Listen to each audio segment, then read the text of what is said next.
Olá, vamos ao nosso evangelho de hoje. Hoje é sábado, 28 de março já. Vamos começar o nosso sábado, então, com uma prece, fechando os olhos e elevando o nosso pensamento ao Pai, a Deus, esse Deus de amor, infinita justiça e misericórdia.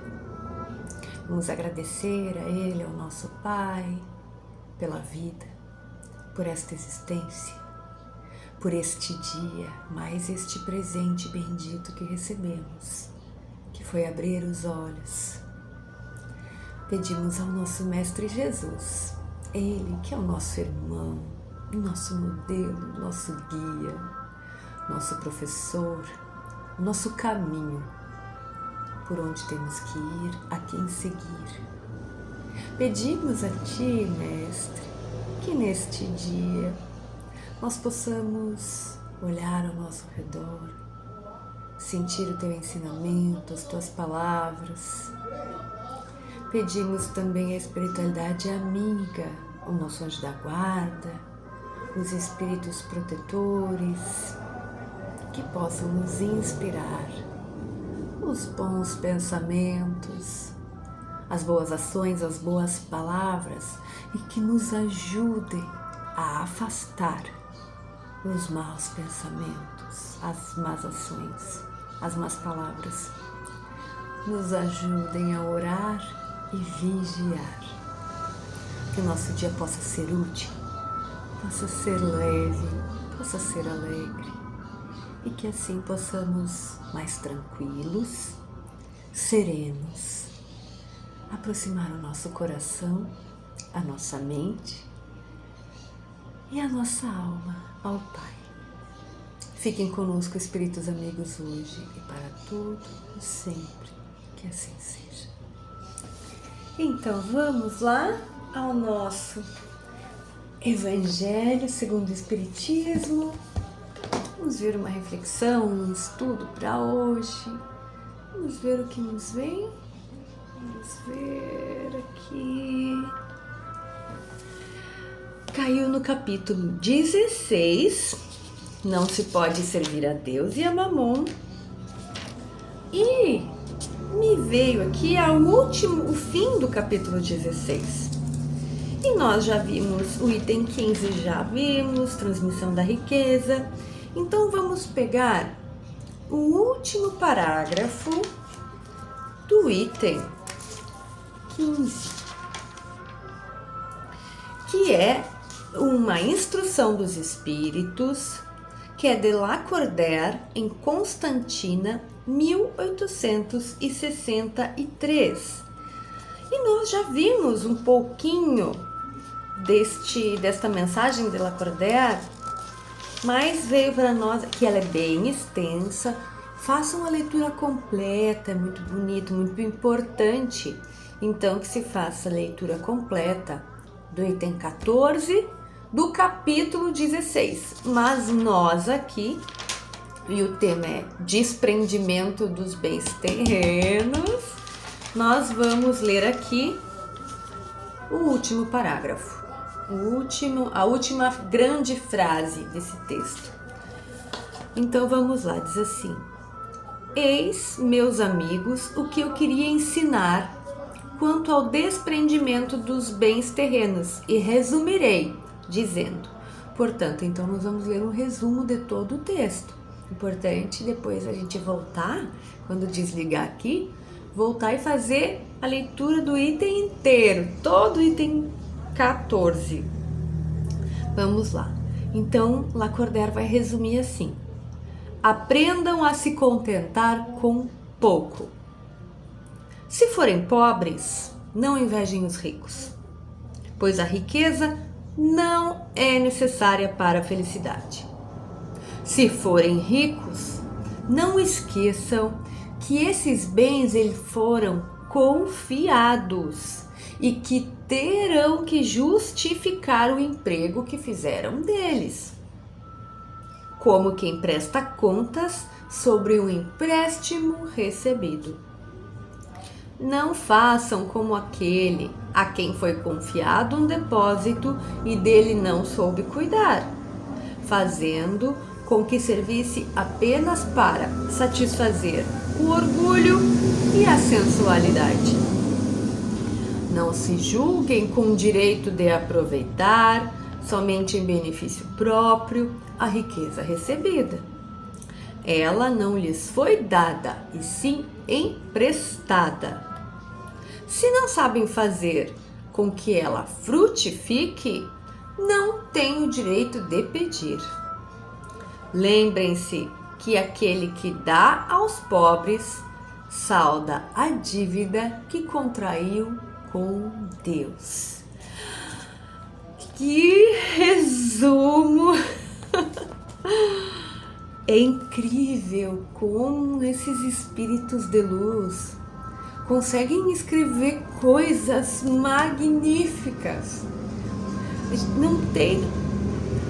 Num parágrafo que nós lemos aqui, qualquer um de nós aí teria que se esmerar, né? E os espíritos de luz conseguem falar tão sabiamente, em tão poucas palavras. Eu fico encantada. Eu gosto muito de ler, de escrever, então para mim eu fico muito encantada. Mas que mensagem!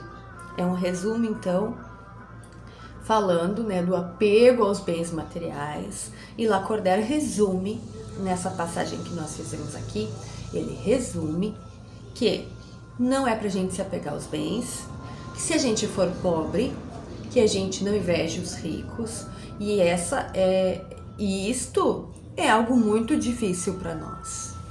Nós que não temos abastança, nós olhamos às vezes, eu queria, né, tanto ter. A gente olha, a gente faz, queria tanto estar, poder fazer mais coisas, me divertir, ter um carro melhor, ter uma casa melhor, ter uma roupa, ter. A gente queria sim, a gente tem esse sentimento, não vamos negar. Mas a gente precisa acolher esses sentimentos, esses pensamentos e trabalhá-los muito. Por isso que nós estamos aqui estudando, buscando conhecimento, depois o entendimento. Porque se nós não tivermos esse conhecimento de que estamos em experiência, seria injusto. A gente olha com um olhar de injustiça. Olha aquele irmão usufruindo de tanta coisa. Nasceu numa família com possibilidades. Nasceu herdeiro, como se fala, né? Nasci herdeiro. Nasceu numa família que teve tantas possibilidades, tem tanta coisa, eu não tive. Ou aquela pessoa tem, tem tanta inteligência que consegue fazer muita coisa e eu não tenho tanta inteligência, eu não consigo. A gente olha assim, com um olhar, né, de eu queria. Nós temos isso. Mas vamos ver o lado bom. Por que nós temos? Para pensar. Porque através desse sentimento de eu queria, eu vou buscar entender, não, porque eu não tenho, porque ele tem. Isso tem que ter uma lógica. Se Deus é justo, por quê? Aí a gente vai buscar o conhecimento, aí a gente vai entender que aqui é uma passagem e nesta reencarnação ou eu estou rico, ou eu estou pobre, ou eu estou alto, ou eu estou branca, ou eu estou negra, estou mulher, estou homem, porque no conjunto de experiências que eu pedi para passar, ou não, se foi compulsório, mas que eu pedi para passar, de qualquer forma, o conjunto de experiências que eu vou viver para o meu desenvolvimento, eu estou nessa experiência e o irmão está em outra, então eu não preciso invejá-lo, né? Mas para isso nós precisamos fazer a nossa parte, buscando conhecimento. Essa, de certa forma, é também fazer bom uso da sua riqueza. A riqueza que é essa vida que nós ganhamos. É claro que o nosso tema fala especificamente dos bens terrenos. Que, se estamos pobres nessa reencarnação, que a gente não inveje os irmãos que estão ricos. Porque eles também têm suas provas e não são fáceis. E se estamos ricos, eles dizem, olha, prestem bem atenção no que estão fazendo com essa riqueza, porque ela não é de vocês. Ela é emprestada e vocês terão que prestar contas do que fizeram com ela. E uma coisa bem importante, não é só pegar e dar um pouco para os outros, porque nós podemos inclusive cair num erro ainda maior, que é dar para os outros, dar aos pobres, dar aos necessitados, dar para a igreja, para o centro espírita, para o templo, para o culto, e depois ainda ficar assim, e olha só o que eu dei, olha o quanto eu dei, né? E chegar lá no plano espiritual ainda achando que vai ter benefícios. Aí não usou bem a riqueza. Olha, irmão, melhor não tivesse tido nada, porque aí a pendência ficou ainda maior do que se tu tivesse a riqueza e não tivesse dado. É claro que Deus sempre aproveita o que damos. Mesmo eu posso estar muito mal intencionada, só querendo me aparecer, ir lá e ajudar o meu centro, ajudar alguém, só para satisfazer meu ego. É claro que a espiritualidade vai aproveitar disso e aquelas pessoas serão beneficiadas, claro, mas não vai eximir a minha responsabilidade. Eu terei de responder igualmente, quizá não tivesse feito. É muito bonito, né? E aí ele vem falando, não julguem, não se julguem com o direito de aproveitar, um benefício só benefício próprio, né? Que não é pra gente usar pra nossa alegria, só pra nossa alegria, pra nossa sensualidade, pro nosso orgulho. E aqui sensualidade tem que ser entendido não só no sentido sexual mesmo da palavra, né? No sentido de tudo que a gente emprega, o uso da nossa riqueza exageradamente, porque em nenhum momento Jesus nos disse que não era para nós termos coisas boas. Jesus mesmo foi a festas de casamento, né? Fez a multiplicação do vinho lá, do pão, enfim, em nenhum momento Jesus era um ser social, em nenhum momento ele disse que não era pra gente ser um ser social, mas nós sabemos quando passamos da conta, né? E a sensualidade aqui é empregada no sentido em tudo que é usado exageradamente para satisfazer a questão sensibilizar os meus sentidos grosseiros, né? O corpo, a beleza, a vaidade, os sentidos, comida, bebida, cheiros, aparência, enfim, tudo isso que nos envolve nessa camada tão superficial e que como a gente tende a cair, né? Porque realmente essas sensualidades, elas se vestem de beleza e nós somos seres que gostamos do belo. Mas nós estamos aprendendo a conhecer o belo real, né? A sutileza das belezas. Então a gente se confunde com cores fortes, mal falando, não é? Não vamos categorizar, não é isso. Mas ainda nos enganamos às vezes com coisas muito extravagantes, extraordinárias, que se vestem de beleza e nos encantam e a gente acha que a gente também tem que ter. E aí quando se vê, se perdeu do caminho.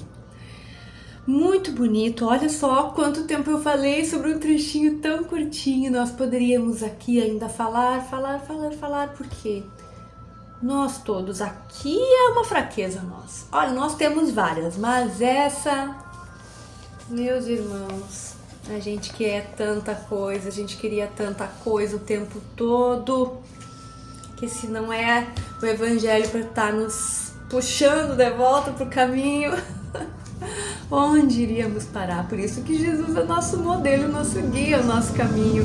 Senão a gente se perderia bem fácil. Vamos ao livro dos Espíritos? Vamos lá.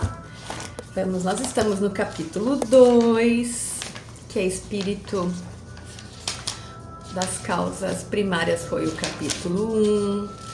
Capítulo 2, Elementos Gerais do Universo. Nós estamos no tema Espírito e Matéria.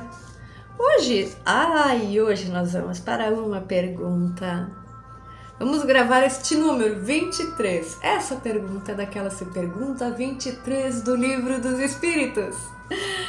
O que é o espírito? Allan Kardec, responsável por organizar todo esse conhecimento que os espíritos de luz trouxeram, amando de Jesus, perguntou para eles o que é o espírito, já que eles vinham falando, né? Corpo é uma coisa, espírito é outra, Deus é outra. Então, Kardec finalmente vai perguntar, então, o que é o espírito? E os espíritos vão responder: o espírito é o princípio inteligente do universo. Ponto. E aí tem uma observação de Allan Kardec, que diz assim: compare essa resposta com a pergunta número 76. Aqui trata-se do espírito, princípio inteligente do universo, e não da individualidade a que cada um de nós corresponde. Ver pergunta número 25A. Então, Kardec, já entendendo que nós aqui, a Dani, todos nós estamos lendo o livro, chegamos aqui e perguntam o que é espírito, e eles respondem: o espírito é o princípio inteligente do universo. Só isso? Nós já íamos ficar, né, ansiosos, angustiados, não respondeu direito, não tá certo. Aí Kardec já vai direcionar: compare, calma teu coração, compara com a pergunta 76. Aqui trata-se do espírito, princípio inteligente. O que Kardec está dizendo? Aqui só estamos apresentando o espírito como princípio inteligente e ponto.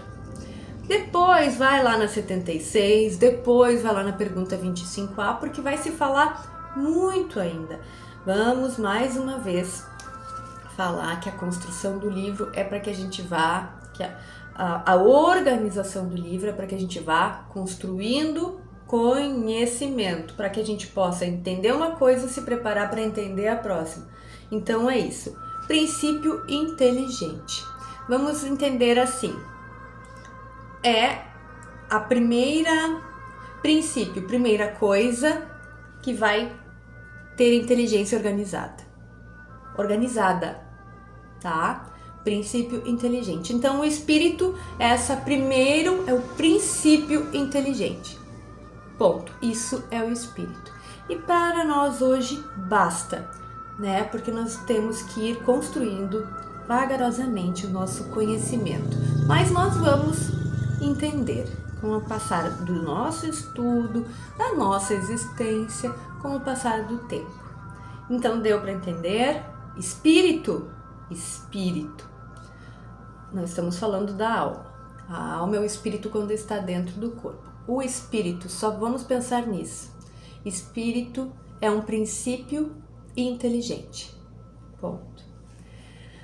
Bom, espero que tenha ficado claro. Vamos tentar entender isso por hora. Depois nós vamos construindo o nosso conhecimento.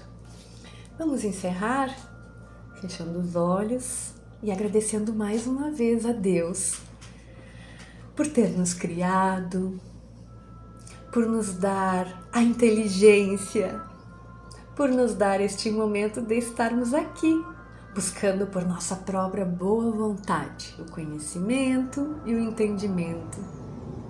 Que nós possamos colocar um sorriso no rosto para viver esta aventura desta reencarnação, que é só um sopro nesta vida imortal, que tanto ainda temos que aprender, viver, conhecer.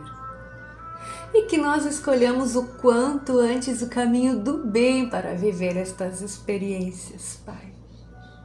Nos ajude, nos puxe de volta para o caminho sempre que nos desviarmos. Para isso contamos com o nosso Mestre, como sempre, e com todos esses espíritos amigos incansáveis, nosso anjo da guarda e os espíritos protetores. Pedimos que eles permaneçam conosco, hoje e para todo o sempre. Que assim seja. Tchau, tchau.